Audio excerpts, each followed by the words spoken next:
So in part two of our segment on Eastern European science fiction, and with our special guest, Vladimir Killusov, who, as we've said, is really renowned in the field, well known. All the greats have borrowed from him, sometimes shamelessly, sometimes just, bowing before him. And we are also here with, of course, Martin Young, who's professor of philosophy, as well as holding a secondary degree in Eastern European science fiction and automotive repair. Automotive repair, of course. May I say, Professor, just in your native Germany, and Eitan Collin, but and you're always one of his biggest fans. Oh, you are one of his biggest fans. Excuse me.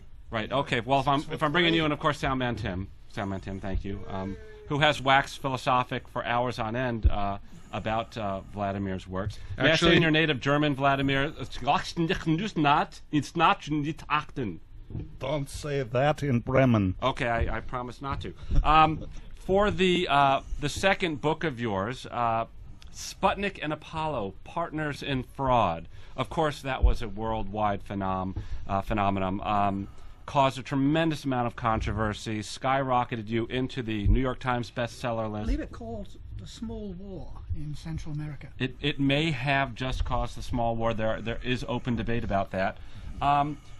Where do we even go? I mean, that was the book that put you on the map, not just all of Eastern Europe, but all of the world, Well, if I could ask, how did you discover that the Russians agreed not to reveal the fraud of Apollo if the Americans agreed never to reveal the fraud of Sputnik? And how did you even begin to comprehend that the Americans were willing to wait once they realized it was a fraud? Brilliant. There is one thing to remember about the Americans and the Russians. Both of them want you to believe their penises are larger than your penises.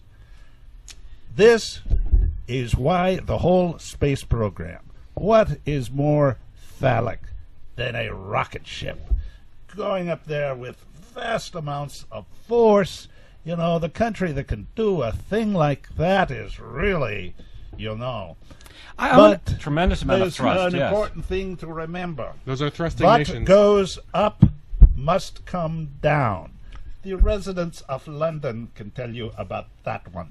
Also, in space, there is nothing to push against. So, these rockets completely imaginary. And futile. You notice each one only delivers one thrust. I read an extensive feminist. There's an extensive feminist secondary literature about your work, of course. Well, if I could ask about another story that I read, it was just a short story of yours. It was Der Schnitzel der Tonken der Bieren ist in Stuttgart, which I thought was just fascinating in terms of what mutant foods could do if left unchallenged. Yeah. So they call me concentration camp Erhard. That work was certainly a work, yes. And is it true that you actually wrote it to clear a gambling debt, and you wrote it in a mere 12 hours? I was drunk at the time, so I didn't know how long it took. But yeah, it may have been a bet. I don't know. I didn't have any money. I had to sell some of his most famous works were written in drunken stupor, at least according to his famous the biographer. It was also his favorite bartender, I believe. Right. Also biographer bartender. That's correct. Willie Pours a Lot. Willie Pours a Lot. That's right. Very famous biographer. Took on your works and started out as a bartender, but you put him on the map.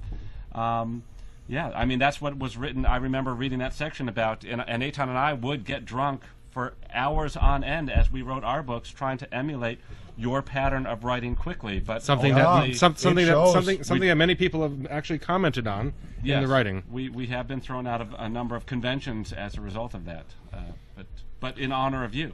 But again, I still remember the first time we met you in the 2006 World Science Fiction Convention in Los Angeles, and I can never remember a greater honor than when the three of us were thrown together out of Disneyland. That was just wonderful. We threw up on the small little dolls of It's a Small World After All, garbling out the speaker in our section. I believe it was... because maybe we shouldn't have tried to mug Scrooge McDuck. They took that badly. They don't have a sense of humor about these No, things. no sense of humor. They don't. But let's bring this back, because really our fans do want to know about Sputnik and Apollo, the partners in fraud. That's true. So, as we know, you provided photography, extensive scientific letters. Somehow you managed to get these guys to talk, that the KGB and the CIA and the NSA and all of them had managed to suppress. How were you able to find these guys? How were you able to get them on camera with the documentation you did to really, prove your case the way you did? I gave them a percentage of the royalties.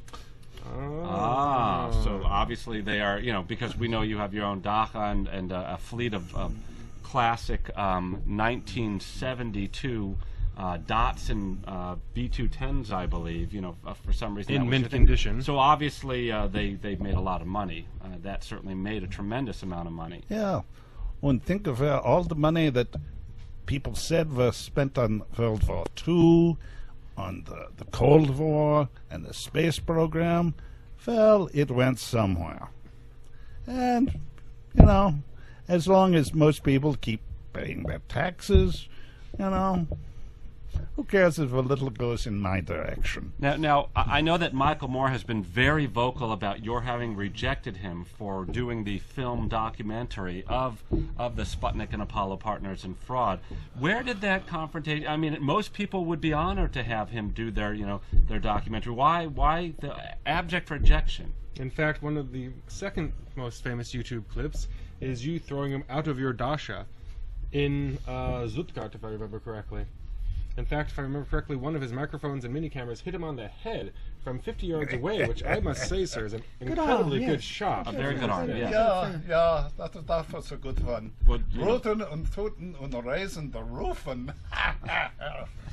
Which I got the homage to your earlier science fiction work about the roof being raised by the alien force of subatomic particles that actually were lifelike with little smiley faces. I remember that. So I picked that up. Yes.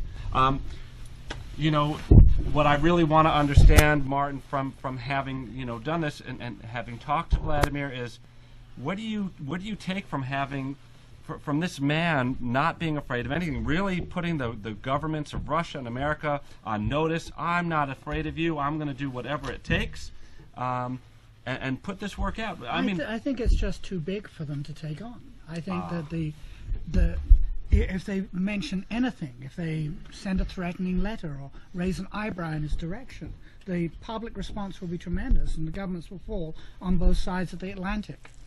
Got it. And he has an extensive feminist secondary literature.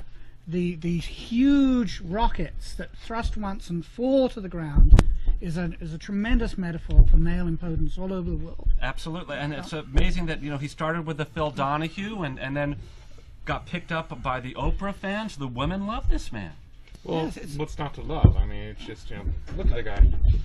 Yeah, I mean, he's true. It is true. He's one of the most engaging personalities. Right. And he's voted Eastern European Sexiest Man of the Year every year since 1972. I believe that Esquire magazine has established, against his wishes, that he has actually slept with more women than any other man in history. Right, to which Wilt Chamberlain and you got into that famous row at, I believe it was a championship basketball game. You were invited to front court seats. We all remember that brouhaha. I thought it was at a NASCAR rally. Was it at a NASCAR rally? Gosh, I thought it was. Well, I can tell you, I'd be more popular if I wore those little bitty shorts that, the basketball players wear. I've never really shown my real assets, so to speak. Right. Eitan, I believe you had a question for Vladimir, specifically about the short assets. Again, what I love about the way Vladimir works is these little homages to his works. I'm picking them up. I don't know if you are, but of course the short asset was a famous story of his. We'll get to that in a second, because I want to get your answer. Well, I was just curious. We have an awkward pause.